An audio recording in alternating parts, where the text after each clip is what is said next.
पापा, बस हम लोग निकल रहे हैं। शाम तक लौट आएंगे। आप प्लीज़ घर का ख्याल रखना। हाँ, आपका खाना टेबल पर रख दिया है। जब भी भूख लगे लेकर खा लेना। रात तक का ही खाना बना दिया है। हम लोगों को आने में देर हो जाएगी तो थकने के बाद खाना नहीं बनेगा और हम लोग वैसे भी खाना खाकर आएंगे। और हाँ, जाते जाते बाहर ताला लगाकर जा रहे हैं। अपना ख्याल रखना। दोनों बेटे और बहू कहते हुए अपने अपने परिवार के साथ घर से बाहर निकल गए। आज इन लोगों का रिजॉर्ट जाने का मूड है। सुबह से शाम तक वही मौज मस्ती करने का इरादा है। एक बार भी किसी ने हरदयाल जी से नहीं पूछा कि वो भी जाना चाहते हैं या नहीं। सोफे पर से उठकर खिड़की के पास चलकर गए और खिड़की में से नीचे देखा तो दोनों अपनी कारों में बच्चों के साथ बैठकर रवाना हो गए। थोड़ी देर तक खिड़की के बाहर यूं ही ताकते रहे। उसके बाद उदास मन से धीरे धीरे चलते हुए डाइनिंग टेबल पर आए और वहां रखे हुए खाने को खोल कर देखा। कैसरोल में 5 रोटियां, डोले में पतली सी दाल, एक प्लेट में सलाद के नाम पर एक प्याज काट कर रखा हुआ था। खाने को देखते ही मन सोचने लगे कि अभी तो सुबह के 8 ही बज रहे हैं। आज पूरा दिन मुझे इसी खाने से निकालना है। रात को भी खाना नहीं मिलेगा। इतने से मेरा पेट कैसे भरेगा। पिछली बार भी जब ये लोग घूमने गए थे तब भी बहू इतना सा ही खाना बना कर गई थी। रात को घर पर आने के बाद हरदयाल जी ने सिर्फ इतना ही तो कहा था कि बहू, मुझे बहुत ज़ोर से भूख लगी है। बस उसी में दोनों बहुओं ने रोना धोना मचा दिया था। और बेटे तो वैसे भी अपनी पत्नियों के आगे कुछ बोलते नहीं हैं। पर आज फिर वही एक लंबी गहरी सांस लेकर अपने कमरे की तरफ आए। कमरे में अपनी पत्नी की तस्वीर देखकर आंखों में आंसू आ गए। एक वो थी जो कभी मुझे भूखा नहीं रहने देती थी, पर उसके जाने के बाद तो सचमुच पेट भर खाने को भी तरस गया हूँ। सोचा था कि रिटायर होने के बाद परिवार वालों के साथ खूब घूमूंगा फिरूंगा, पर यहाँ तो बीमार नहीं हूँ, पर घर में हर कोई मुझे बीमार बनाने में लगा हुआ है। जानता था कि हर बात के 2 पहलू होते हैं, पर कभी इस पहलू के बारे में तो सोचा ही नहीं था। पहले कितना घूमने का शौक़ था। महीने में 2 बार तो परिवार के साथ बाहर घूमने निकल ही जाते थे, पर अब कितने महीनों से तो घर के बाहर भी नहीं निकला हूँ। ये लोग जब भी कहीं जाते हैं ताले में बंद करके जाते हैं। एक बार भी नहीं पूछते कि पापा आपको भी चलना है क्या। अब तो घुटन सी होने लगी है। किसी से बाहर बात भी नहीं करने देते और खुद भी बैठकर बात करना पसंद नहीं करते। आजकल पता नहीं दोस्तों के भी फ़ोन नहीं आते, ना उनका फ़ोन लगता है। मेरे ही बेटों ने अपने घर का चौकीदार बनाकर रख दिया है मुझे। जब हाथ पैर चल रहे हैं तब मेरी कदर नहीं है, तो जिस दिन बिस्तर पकड़ लूँगा तो मुझे तो पूछेंगे भी नहीं। किसी ना किसी निर्णय पर पहुँचना बहुत ज़रूरी हो चुका है। अभी हरदयाल जी मन ही मन सोच रहे थे कि उनके फ़ोन पर एक अननोन नंबर से फ़ोन आया। जब मोबाइल उठाया तो दूसरी तरफ उनके दोस्त कैलाश जी बोल रहे थे, और हरदयाल कैसा है, कितने दिनों बाद तेरा फ़ोन नंबर लगा है।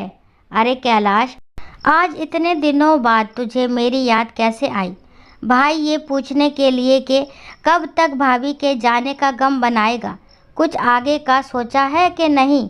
मतलब ये कि इस बार हम सारे दोस्त मिलकर रामेश्वर घूमने जा रहे हैं। तू भी चलेगा इस बार। पिछली 2 बार भी तुम मना कर चुके हो। मैंने मना किया कब? अरे पिछली बार वैष्णो देवी यात्रा पर गए थे और उससे पहले कैलाश मानसरोवर यात्रा पर गए थे। तेरे फ़ोन पर फ़ोन लगाओ तो लगता ही नहीं है। आखिर तेरे बेटों को फ़ोन लगाया था, तब तेरे बेटों ने ही कहा कि पापा मना कर रहे हैं। अब मम्मी के बगैर उनका कहीं मन नहीं लगता।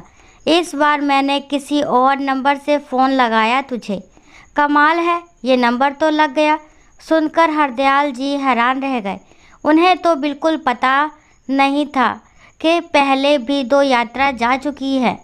मतलब बेटों ने उन तक बात पहुंचाई ही नहीं। और फिर उनका मोबाइल, अरे क्या हुआ, जवाब तो दे।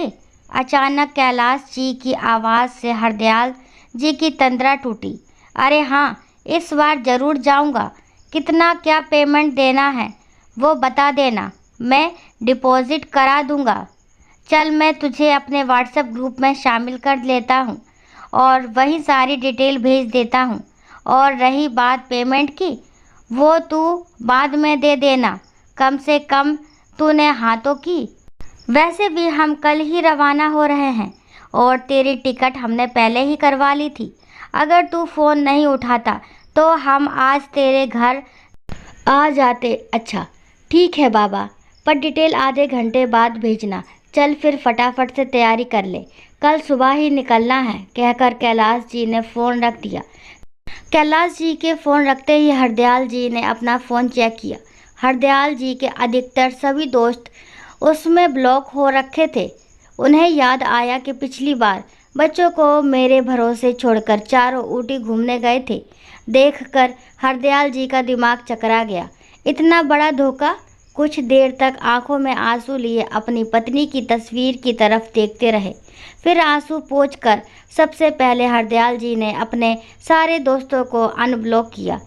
उसके बाद उठकर अपने कमरे में गए और अपनी अलमारी में से अपने टूर पर पहनने वाले कपड़े निकाल कर पैक किए।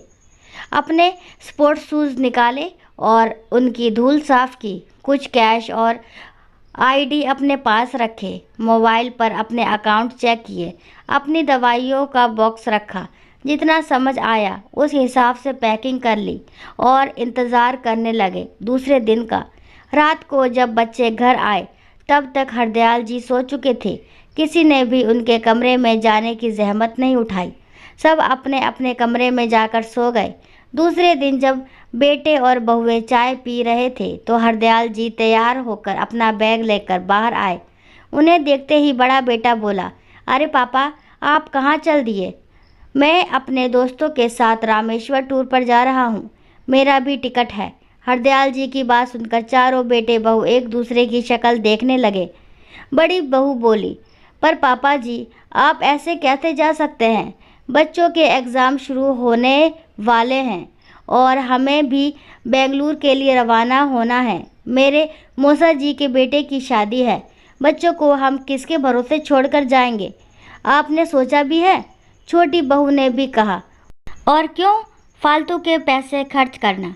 आपके पास इतना ही पैसा है तो थोड़ा बहुत हमें ही दे दीजिए, बेटे ने भी कहा। और वैसे भी इस उम्र में कहाँ घूमने की लग रही है आपको? कल को गिर पड़ गए तो सेवा कौन करेगा? इसलिए चुपचाप अपना सामान वापस कमरे में रख दीजिए।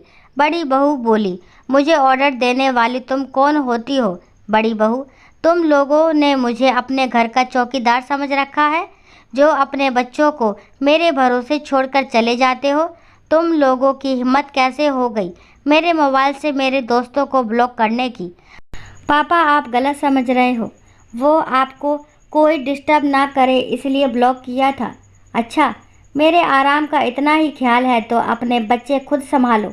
और रही बात मेरे घूमने फिरने के खर्चे की, तो वो मैं अपने खुद के कमाए पैसों से कर रहा हूँ। किसी को बताने की ज़रूरत नहीं है। अभी तो मैं रामेश्वर जा रहा हूँ। वापस आने के बाद निर्णय लूँगा कि अब मुझे क्या करना है। बहुत हो गई तुम लोगों की मनमानी, कहकर हरदयाल जी वहाँ से रवाना हो गए। बेटे और बहू से कुछ बोलते ना बना। आखिर सब यही सोचते रह गए कि पापा आखिर क्या निर्णय लेंगे। दोस्तों, आशा करती हूँ ये कहानी आपको ज़रूर पसंद आई होगी। कहानी पसंद आती है तो प्लीज़ मेरे चैनल को लाइक, शेयर, सब्सक्राइब करना ना भूलें। और इस कहानी के बारे में आपके क्या विचार है कमेंट बॉक्स में ज़रूर बताएं। और कहानी को लास्ट तक सुनने के लिए थैंक यू। राम राम, राधे राधे।